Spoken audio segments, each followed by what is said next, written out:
Building podcast, where we focus on bigger businesses and even bigger lives.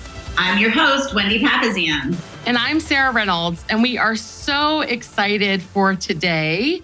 We have a very special guest with us, or I guess not with us. We're all on Zoom together on lockdown. But today we are interviewing Tiffany Fykes, and we are so excited for this. Tiffany Fykes leads the Fykes Realty Group, which is out of Nashville, Tennessee. She entered the real estate industry in 2009. And within just 4 years, created $1 million producing team and doubled the size of her family at the exact same time. So she is such an example of having a big business and at the same time, a bigger life.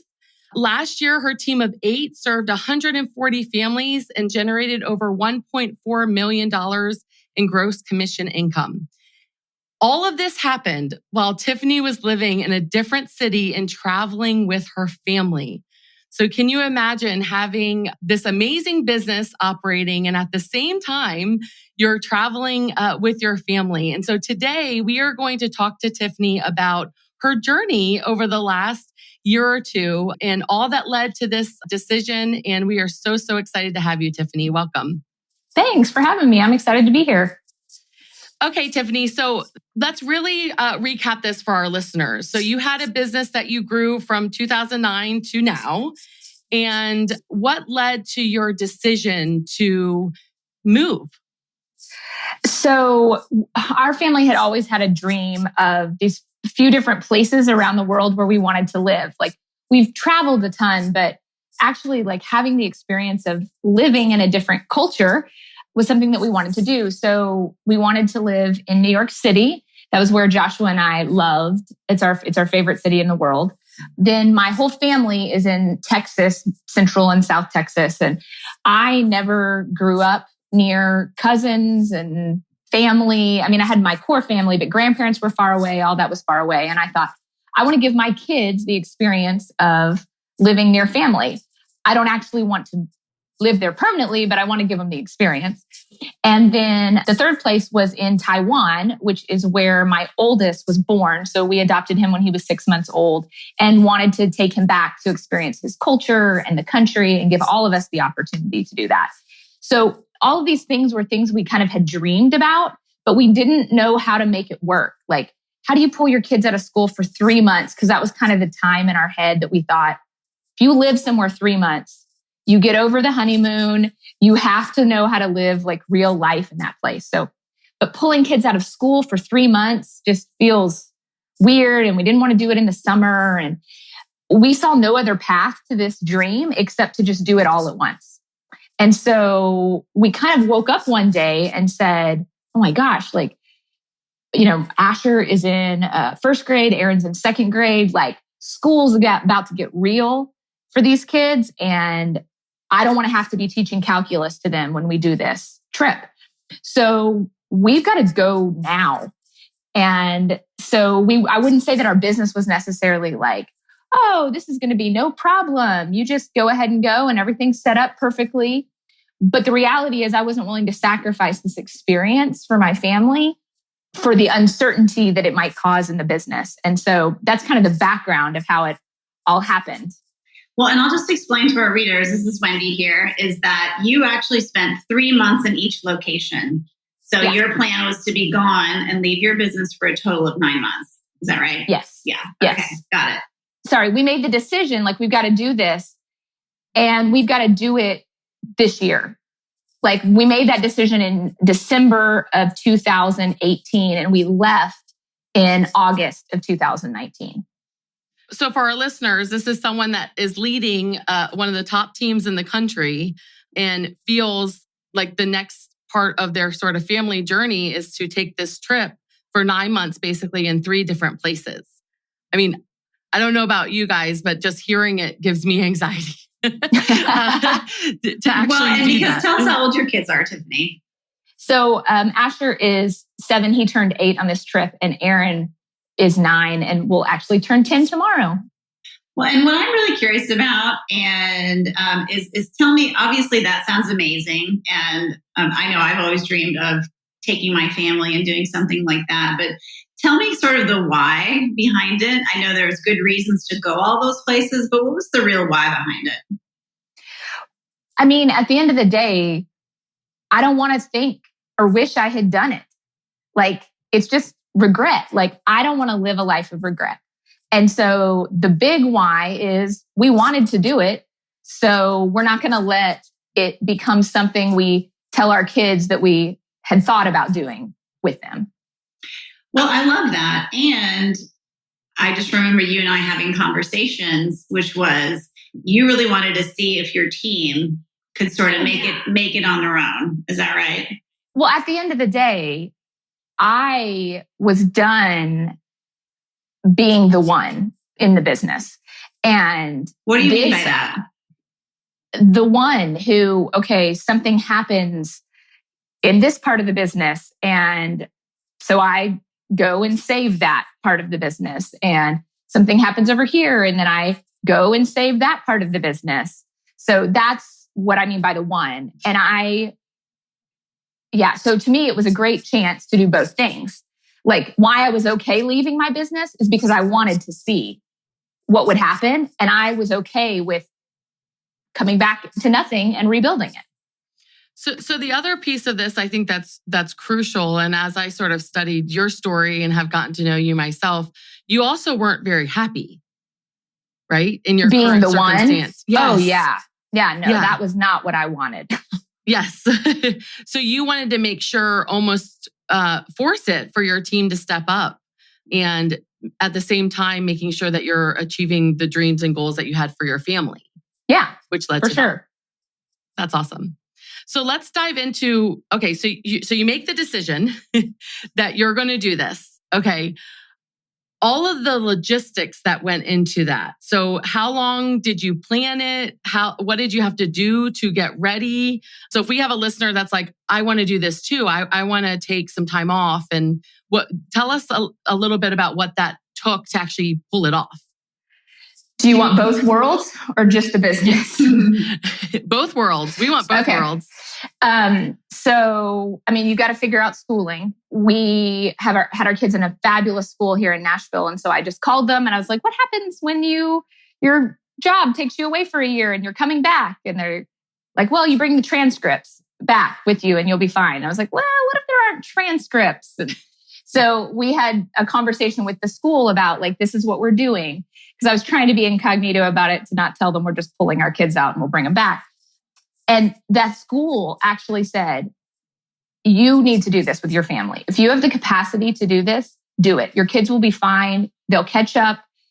Whatever you do with them will be enough. So go and do this. So we got the check off from the kids' school.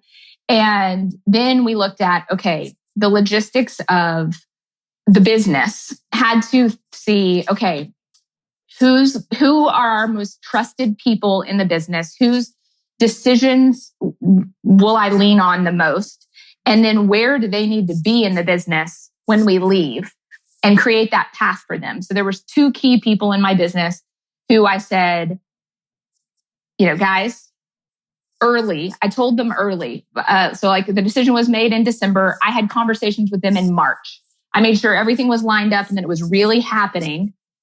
And then I had conversations with 2 key members that basically said, this is what we're doing. Here's the opportunity for you. This is what I need from you to take it. And both of those people, and that was a conversation, like a really crucial point, because if either of those people said not interested, then we're still leaving, but the business is going to shut down. Like we're not going to make it. And so getting your 2 key people. That's so brave. Yeah. It was scary. I mean, it was scary the entire time, but you do it anyway. So had those conversations. Both of those people said, this is terrifying and exciting, and I am all in.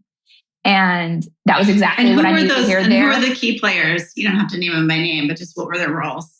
Yeah. So at the time, it was somebody on my administrative team that I needed to move into director of operations.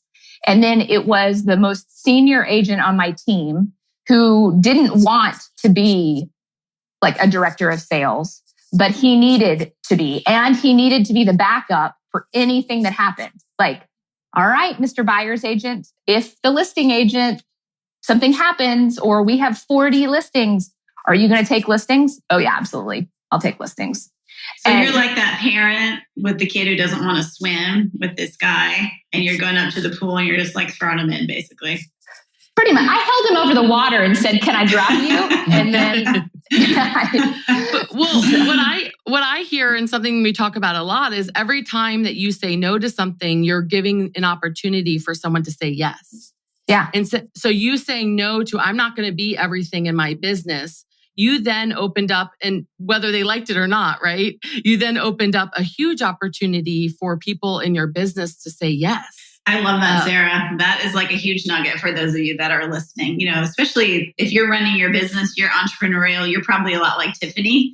You are the one for everything. Maybe it's faster and easier to do that, but you just have to remember that, which is you create opportunity for other people, right? By leaving some of those things behind. Yeah. That's huge. So what are some things you discovered about yourself throughout this period? I am a better leader when I'm further away. I was telling somebody the other day, like, I will enjoy the omelet if I don't have to watch you cook it. I will enjoy the omelet a whole lot more if I don't have to watch you cook it.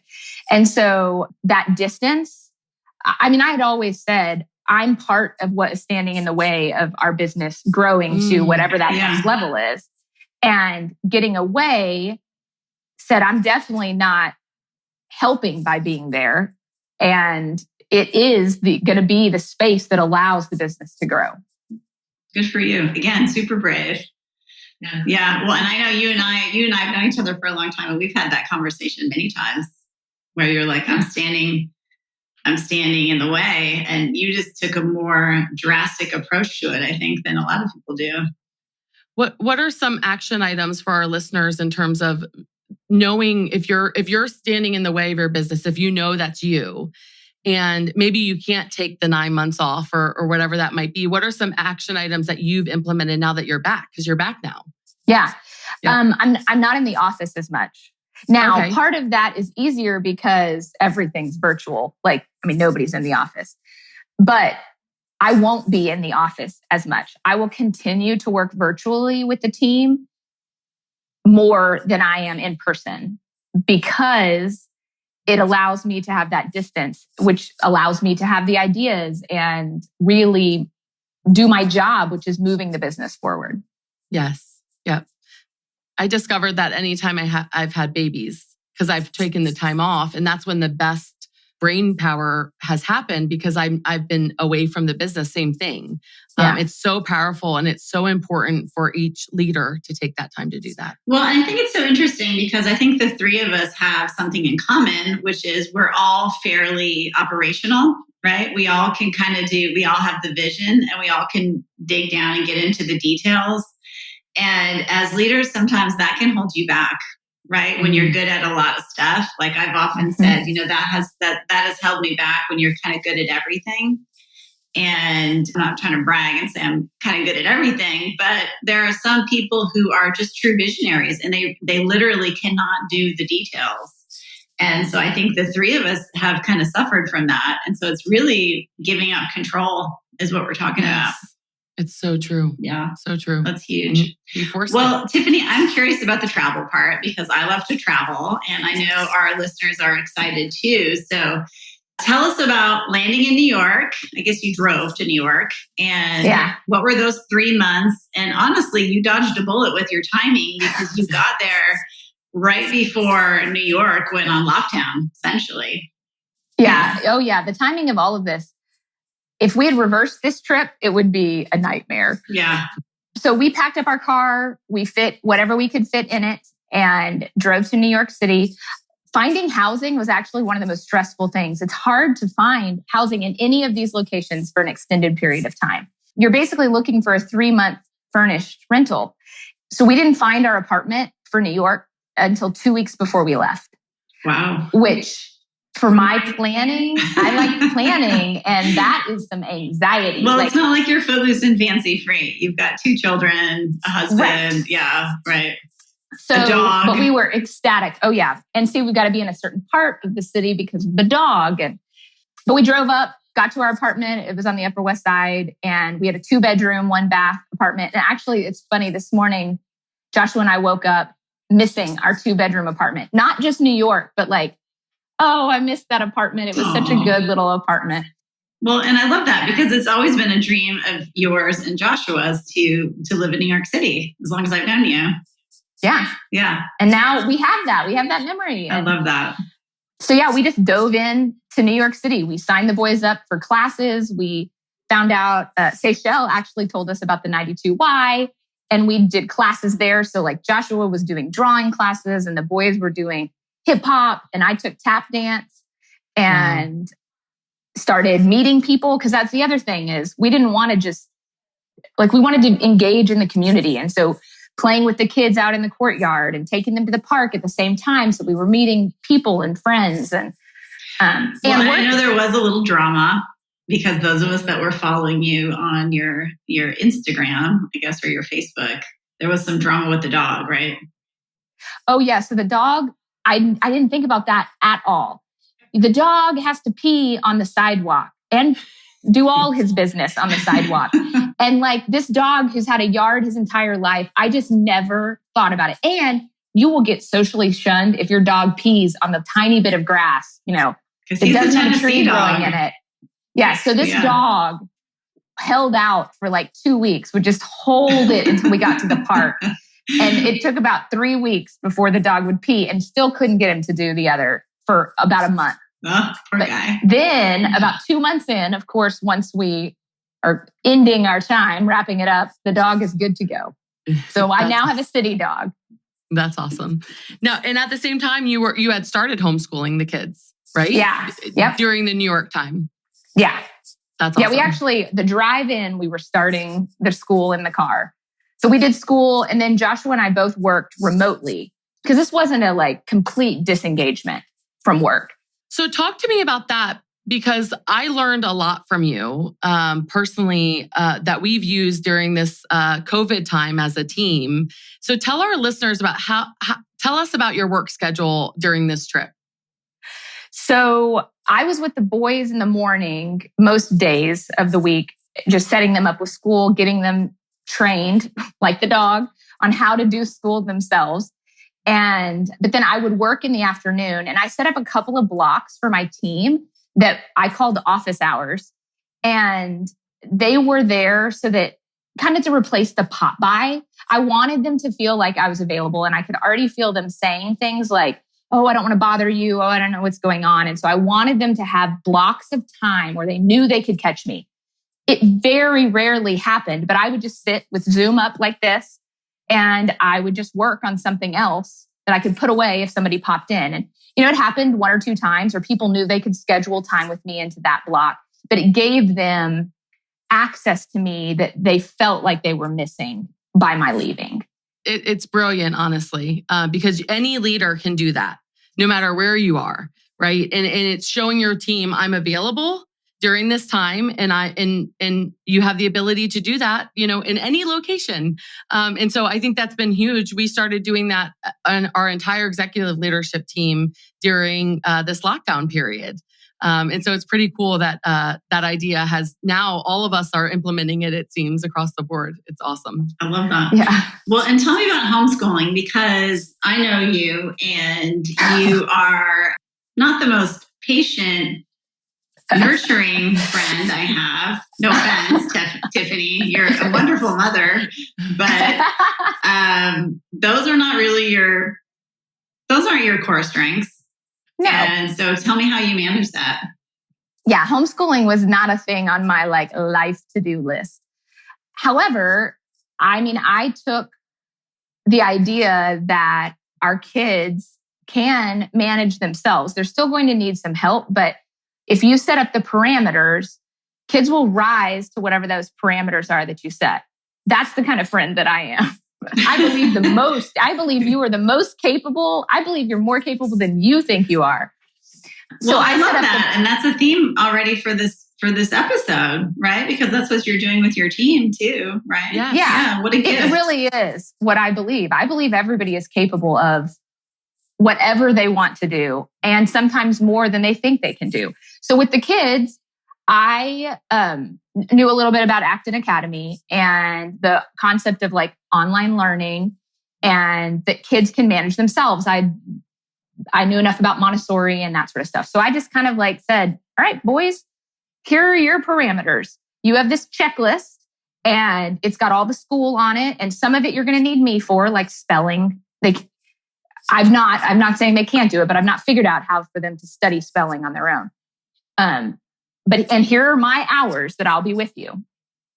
And then, so you need to ask me to do spelling when it's in these hours, and you need to do your math, and you need to do whatever needs to get done on this sheet. We're here to help you and support you. You just come and ask us and we'll do that.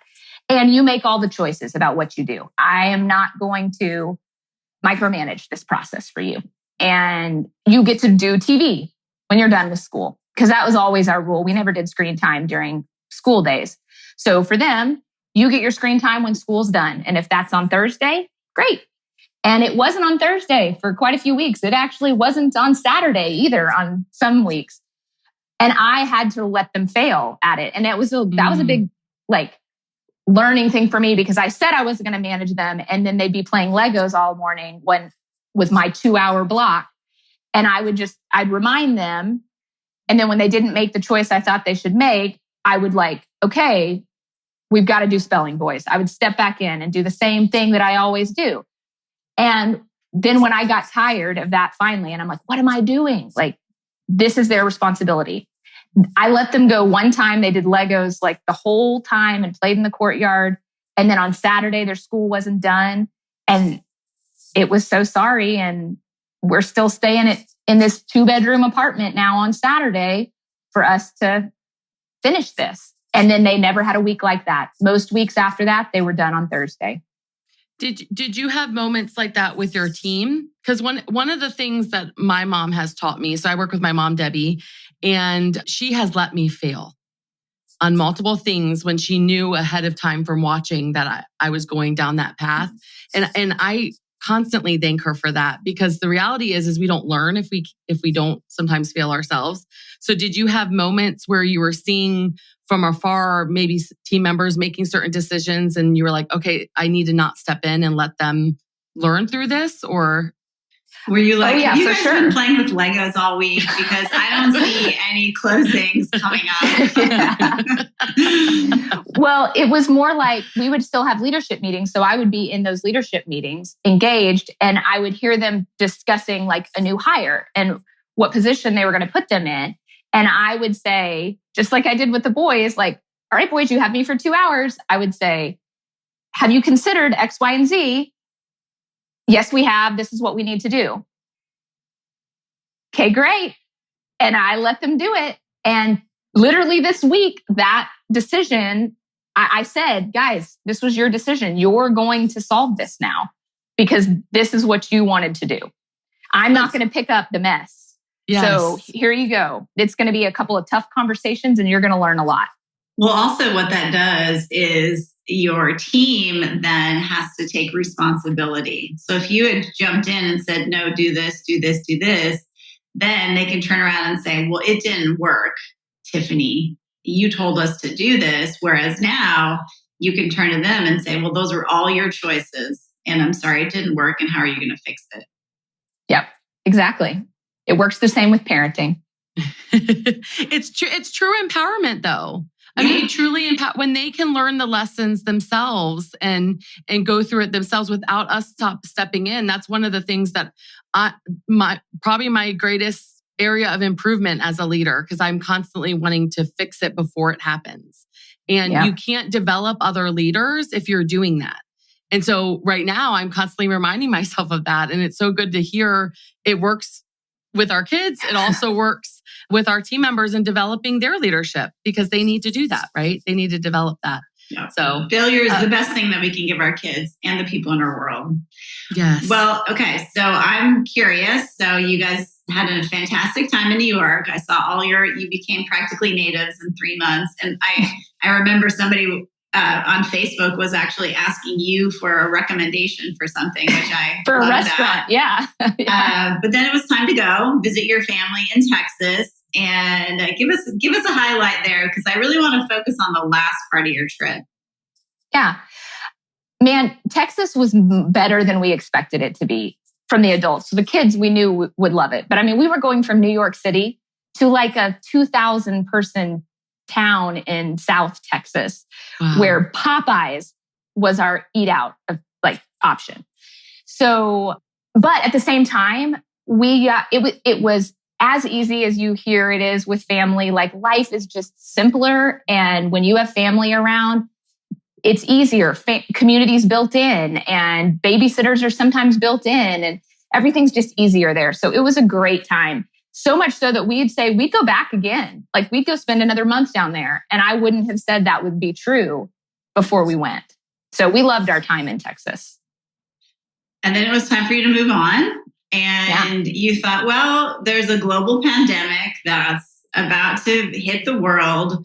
Why don't I go not to China, but to Taiwan, which for those of you that don't know, is essentially, it's right next door to China, right? It's a part of China if you're talking to China, right? Yes. Yeah. And tell us the date on that, just so we have a frame of reference. So we left on February 20th. Okay. So everything was just starting to get real. And we left saying, look, guys, it's going to be everywhere soon anyway. So we're just going to go because why not? It's going to be here too. So let's just go and keep our plans. So out of all the places in the world to go to abroad, can you tell just a brief why you chose Taiwan? Yeah, so Taiwan is where our oldest was born. And so we went back to give him the opportunity to meet his birth mother and experience his culture. And we also wanted to give him the chance, like he's an Asian kid in a white family. And so we wanted to take him there where he could see adults and like see people like him and put him into a comfort level where maybe necessarily we don't quote unquote fit in there. Yeah, you show up, you actually go to the place that you've booked, like on Airbnb or whatever it is, and what happens? Yeah, so we got into Taiwan and we spent a couple of weeks, with all of Aaron's history and visiting all of that. And then we get to where we're landing in Kaohsiung.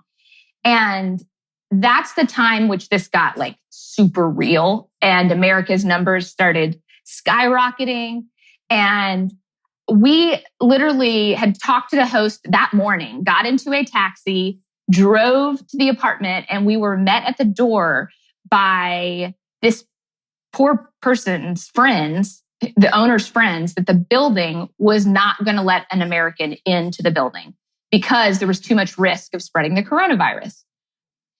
And so we literally have our backpacks and all of our things for 2 months and we can't go inside. And that is our lodging. And like I said, finding lodging is hard.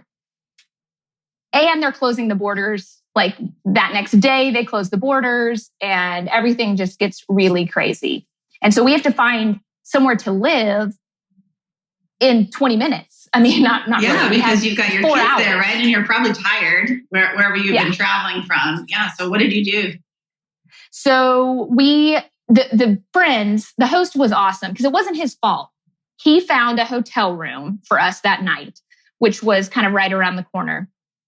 And so we went there, not very willingly. I tried Logic and Logic does not work in fear.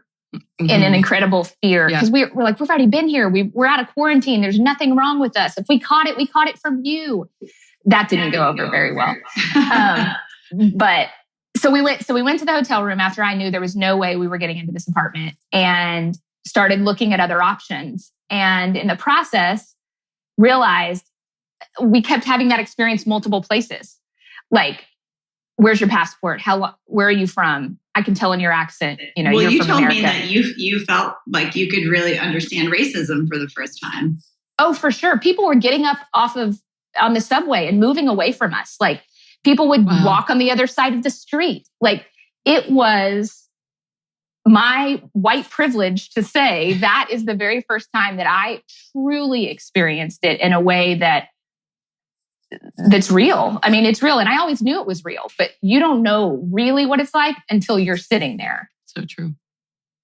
So then you land in your hotel and it's just a 1-room hotel, right? Yeah. Yeah. There's no such thing as suites or anything like that in Taiwan. Right. We were lucky to find a hotel with 2 beds. Like that was our blessing that we found something with 2 beds. Yeah. Wow. And then so what you did was originally you were in a different room, but then you got, because there's very few people in the hotel, right? Yeah. We scouted out the hotel. And so you got a room that was adjacent to the lobby. So then the lobby became sort of your, I guess, extension of your living quarters. Yeah. We called it our living room. Right. And we just lived out there. We left our door propped open not all the time, but a lot of the time, and decided to just stay in that hotel because people made us breakfast every morning, and that's sure nice. And people cleaned our hotel room. So great. And so, we just lived in that space. The boys would, split up because they were doing different classes, and one would be out in the lobby or our living room. And only once in 2 months did we have someone come and sit in our living room. I remember that. Yeah. That was during a Zoom meeting we were having. Yeah. You were like had surreptitiously taken this picture of this guy. You were like, who is in my living room? It was bold of him because he sat down and then he stayed for 2 hours with us. Yeah. And we're like, come on, dude. Yeah. At this point, you were used to people running from you, let alone hanging out with you, right? Well, it's kind of like walking home and literally finding someone in your living room and then really not saying anything, just being like, who is this guy and why is he here? And then finally 2 hours later, he walks out the front door. Yeah. So from New York to Texas to Taiwan, what was your favorite part of the trip? Oh, that is so hard. New York was the dream, was my personal dream. So I loved that. And Taiwan didn't get a fair shot because, the world exploded while we were there, and we still loved it. We still loved it while we were there, even with all of that going on. And so, my favorite part was that I can sit here today and say that I did it and that it was great. It was everything we hoped it would be. And we came back to a business. Yes. So that's my favorite part. I love that. Well, honestly, I think that's probably a great spot to end. We learned a lot from you today, Tiffany. We learned how to be, first of all, understand when you're doing something in your business and it's not working. You are literally, what's the old saying? The definition of insanity is doing the same thing over and over again and expecting different results. And most people would take a minor tweak and change their business that way. But Tiffany, you took a huge leap and you are so brave to do that. We also learned that you can do hard things. Even when the world is falling apart, you can literally go out and follow your dream and take your family with you. And honestly, I love what you said, which is you've always wanted to live in New York, and that dream came true for you, and you gave your husband and your family an incredible experience, and I'm sure you grew as a family. We didn't really talk about that, and I feel certain that you and your husband grew as husband and wife, right? Through all this. You guys are still together, so there you go. We're still married, so for sure. So there you go. So thank you so much for sharing your journey. I think it's just been super incredible. And I hope you guys tune in next time for the next episode of Empire Building. Thanks, Tiffany. Thank you. Thanks for having me. Thanks for listening to Empire Building. If you like what you heard, join our tribe by subscribing to your favorite podcast platform. And please help us spread the word by leaving a 5-star rating and review. Until next time, wishing you a life worth living. And remember, you are an empire builder.